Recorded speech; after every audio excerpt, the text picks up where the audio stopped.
Ce qu'on va faire, on va voir la base, c'est le management. Avant de passer au management, on va voir certaines choses qui sont pour moi l'essence de la chose. C'est-à-dire, quand tu construis un immeuble de 10 étages, si tu n'as pas la base, tu ne vas pas pouvoir construire 10 étages. On est bien d'accord. Donc, c'est pour ça qu'on va parler, je pense, il faut commencer par le commencement. Management de la performance, de l'excellence. Et qu'est-ce que je dis? Je connais la base. C'est qui la base de ce management? C'est le facteur moi. Si moi, je suis pas bon, qu'est-ce que je peux demander à mes équipes? Celui qui manage, il doit déjà être à la hauteur. Ça, c'est très important. Donc, il va falloir se remettre en question parce que personne n'est parfait. Donc, si je peux m'améliorer, c'est mieux pour moi, c'est pour mon équipe, c'est mieux pour mes chiffres, etc. Donc, j'ai pensé commencer comme ça. J'ai commencé par la citation de Einstein, qui est magnifique. Je vous laisse découvrir. C'est pas con, hein? C'est aussi bête que ça. C'est-à-dire, tu travailles dans une commune et il y a toujours des problèmes récurrents. Pourquoi? Parce que c'est toujours les mêmes personnes qui travaillent dessus. Donc, si tu changes pas le mindset, l'équipe, vraiment l'angle de vue, tu vas rien changer. C'est pour ça que quand monsieur tout à l'heure disait, quand on recrute, on doit avoir des pensées différentes, des gens différents, parce qu'ils vont avoir des points de vue différents, des mindsets différents. Donc, là, c'est très important pour nous de comprendre que maintenant, si moi, j'ai une affaire à moi et elle marche pas trop bien, puisque je suis le leader de cette boîte, c'est moi qui vais changer. Si je ne change pas, rien ne change. Moi, par exemple, dans mon petit monde à moi, je suis formateur et conférencier. Si je veux plus de marché, qui c'est qui doit changer? C'est pas les clients? Non, c'est les clients. Non, je rigole. C'est les clients qui doivent être plus faciles. Ils doivent me donner des marchés sans me casser les pieds. Et quand j'appelle, ils doivent répondre. Et quand j'envoie un email, ils disent « OK, monsieur ». Ils doivent me faciliter la tâche. Qu'est-ce que vous en pensez? C'est le souhait. En fait, malheureusement, on n'a pas ce qu'on veut. Donc, la réalité, c'est que si je veux changer mes chiffres, moi, dans ma petite boîte, je dois changer.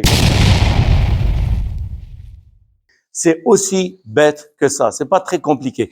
Donc maintenant, chacun de vous, dans son département, veut changer les chiffres de ce département. En arabe, tu dis, حبس المرقة. حبس المرقة, ارجع باللور. علاش? Parce que, les Américains, ils disent, look at the big picture. Ça veut dire quoi, look at the big picture? Ça veut dire quoi? C'est peut-être si moi je regardais le truc, je vois là, je ne vois qu'une petite tache. J'ai pas une perspective. Et si je reviens en arrière, je vois tout l'écran. Là, j'ai une autre perspective. Ah, il y a un tableau, il y a de la lumière, il y a une citation. Donc, maintenant, si on reste dans notre quotidien, bien sûr, on ne peut pas voir big picture. On est toujours dans la même routine. D'accord? Et encore une fois, j'aime beaucoup cette citation d'Einstein qui dit « La définition de la folie, c'est de faire la même chose jour après jour et de s'attendre à un résultat différent. » Donc, si je veux que mes chiffres changent, il va falloir que je change quelque chose à mon équation parce que 2 plus 2 sera toujours égal à 4. Si je veux 5, 6, 7 ou 8, il va falloir changer un ou deux éléments dans cette équation. C'est un peu ça l'idée. Donc maintenant, on a compris, et je ne passe pas rapidement, parce que ce n'est pas de la rigolade, c'est vraiment là, comme disent les Américains, the crux of the story. C'est le noyau de la chose. C'est que je dois comprendre que c'est moi qui fait la différence. D'accord? Et le DG de cet hôtel, si ça foire, si ça marche pas, vous savez, les investisseurs, ils connaissent pas cette dame ou la lui ou la l'autre. Ils connaissent lui. De barrasque. On t'a donné l'argent, on t'a donné l'endroit, de barrasque. Ne viens pas nous raconter d'histoire. Donne-nous notre argent à la fin du mois. Point à la ligne. Donc, c'est la même chose pour vous. Je veux pas écouter vos histoires parce que l'autre, ça te regarde. Débrouille-toi. D'accord? Donc, c'est ça l'idée. Donc, maintenant, je veux améliorer. Et ça nécessite déjà vouloir. Je veux changer les chiffres de mon département. Et si tu le veux, et je pose toujours des questions bêtes quand je fais des formations, je dis, qui c'est qui t'en empêche? Voilà. Il y a personne ne t'empêche d'exceller. Personne. Qui c'est qui t'a dit de ne pas exceller? Qui t'a dit de ne pas passer plus de temps à lire quelque chose, à t'améliorer dans quelque chose, améliorer tes relations avec ton équipe, te rapprocher de ton équipe, coacher ton équipe, stimuler ton équipe, je sais pas quoi, look at the big picture en sortant et reculant, etc. Qui c'est qui te le dit? Personne. C'est toi. Donc maintenant, si j'ai compris que moi, Karim Kadiri, si je veux plus d'argent, je dois changer quelque chose. Donc si vous voulez plus d'argent dans votre département, qui c'est qui doit changer? Voilà, vous avez compris. C'est clair, c'est pas très compliqué, c'est personne d'autre qui va changer, c'est certainement pas les clients. Donc, notre mode de pensée dont parlait Einstein, est-ce que c'est un problème de cerveau ou est-ce un problème de mentalité? Parce qu'un Marocain ne réfléchit pas comme un Soudanais, qui ne réfléchit pas comme un Japonais, qui ne réfléchit pas comme un Allemand. Donc, nous les Marocains, ou au moins les Maghrébins, nous avons de l'empreinte, un style, un mode de pensée. On réfléchit pas du tout comme des Taïwanais. On a deux cerveaux, c'est-à-dire ça c'est parce que notre cerveau a le côté émotionnel et le côté rationnel. Mais je vous parle, hein. Je vais vous dire que ce que vous dites, c'est vrai. Il dit que nous avons deux cerveaux. Et c'est pour ça que les Marocains disent, un cerveau me dit et l'autre cerveau me dit. En fait, ça, c'est deux côtés de notre cerveau. Il y a ce qu'on appelle le système limbique. Ça, c'est le côté émotionnel du cerveau, d'accord, qui réfléchit. Et l'autre, qui est très cartésien. Je vous donne un exemple. Si tu prends quelqu'un qui a peur de l'altitude, tu le montes à la Tour Eiffel, il va voir le bas, il va avoir très peur. Et si tu viens chez lui, tu lui dis, écoute, pourquoi tu as peur? Est-ce que tu as peur que la Tour Eiffel s'effondre? Qu'est-ce qu'il va te dire? Non. Donc, le côté rationnel, c'est parfaitement qu'elle ne va pas s'effondrer. Le côté émotionnel, qui est animé par une partie qu'on appelle l'amygdale, l'envoie des signaux d'alarme. Donc, il y a deux contradictions. Dans ton même cerveau, il y a le côté rationnel qui sait qu'il n'y a pas de danger, mais le côté émotionnel, il s'en fout, il t'envoie des signaux d'alarme. Donc, cette histoire de deux cerveaux, on en a trois, c'est vrai. Il y a un autre qu'on appelle le cerveau reptilien, on n'a pas le temps d'en parler. D'accord? Donc, mais c'est très important de comprendre ces choses-là.